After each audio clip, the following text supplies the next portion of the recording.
Hello বন্ধুরা, সবাই কেমন আছো? চলে এলাম আর একটা রেসিপি নিয়ে। তো আজকে নিরামিষ, তো নিরামিষ সোয়াবিন করব।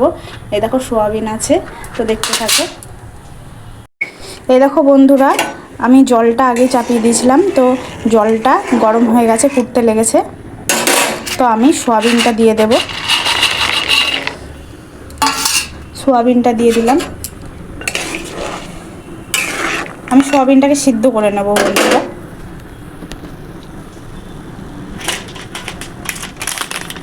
আমি একটু হলুদ দিয়ে দেব।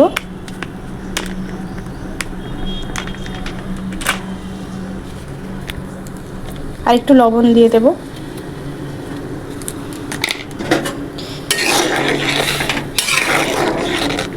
আমি এখানে লবণ হলুদটা দিই এই কারণে বন্ধুরা, লবণটা দিলে পরে সোয়াবিনের ভিতরে খুব সুন্দরভাবে লবণটা ঢুকে, তাতে খুব স্বাদ হয়। আর হলুদটা আগে থেকেই দিয়ে দিই, কারণ যখন আমি ভাজি তখন আর আমাকে হলুদ দিতে হয় না, আগে থেকেই হলুদ কালার হয়ে যায়।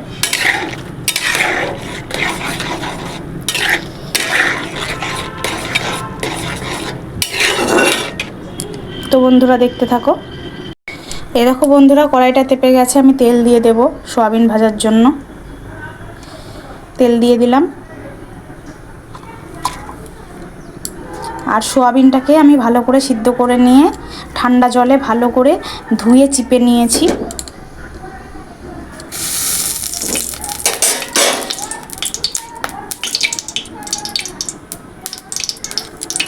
এখন আমি সোয়াবিনগুলো সব দিয়ে দিলাম বন্ধুরা।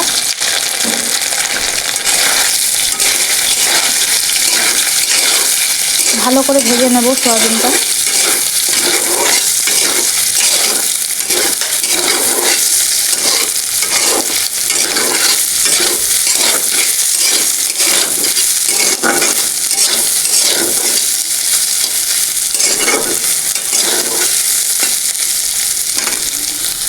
এই দেখো বন্ধুরা, সোয়াবিনটা আমার লাল করে ভাজা হয়ে গেছে, আমি তুলে নেব।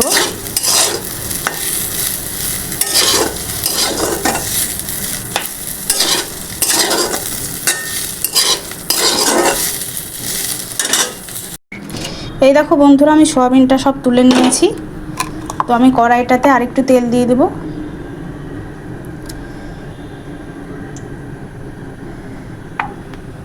তো আমি তেল দিয়ে দিয়েছি।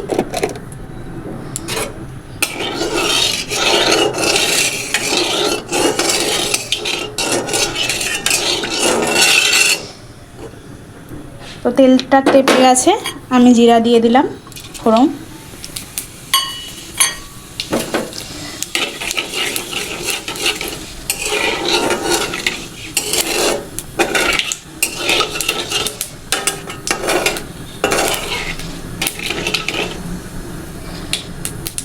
এবার আমি কেটে ধুয়ে রাখা আলুগুলো দিয়ে দেব।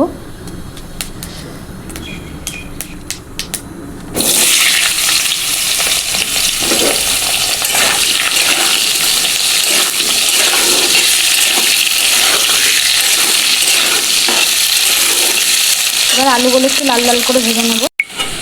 আমার লাল করে আলুটা ভাজা হয়ে গেছে। আমি টমেটো কুচিটা দিয়ে দেব।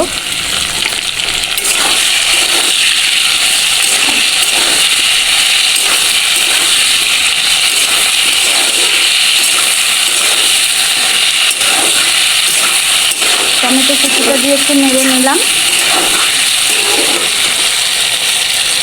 এখানে আমি আদা জিরে লঙ্কা বেটে রেখেছি, দিয়ে দেব।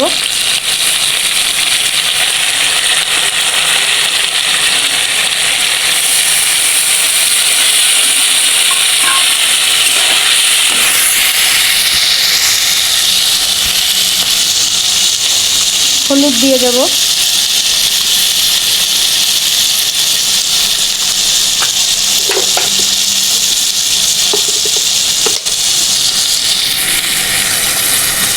স্বাদ মতো লবণ দিয়ে দিলাম।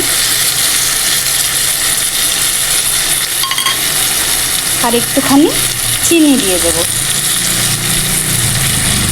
যেহেতু এটা আমার নিরামিষ সোয়াবিন হচ্ছে, সেই কারণে একটু চিনি দিয়ে দিলাম, যাতে তরকারিটা খুব সুন্দর হয়।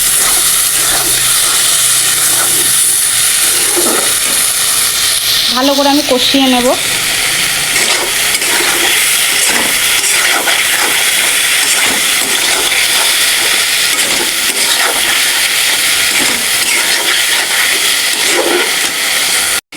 মশলাটা খুব সুন্দরভাবে আমার কষানো হয়ে গেছে। আমি সয়াবিনগুলো দিয়ে দেবো।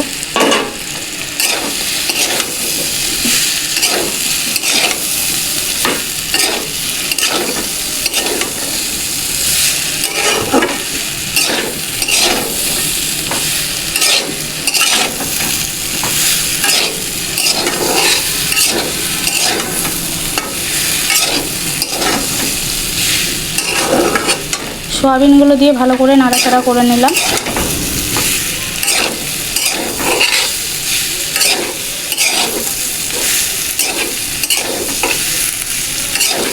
এবার জল দিয়ে দেব।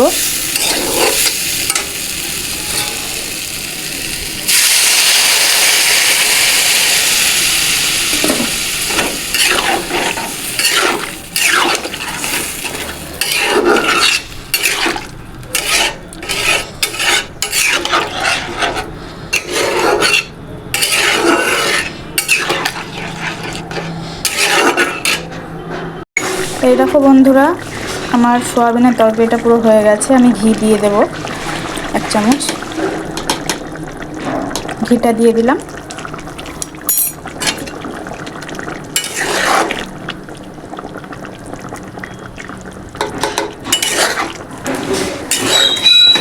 তো আমার পুরো এখানে ঝোলটা হয়ে গেল।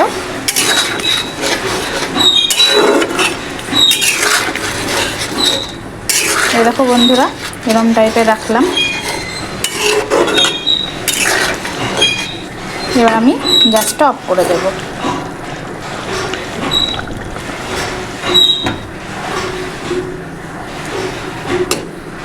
ভিডিওতে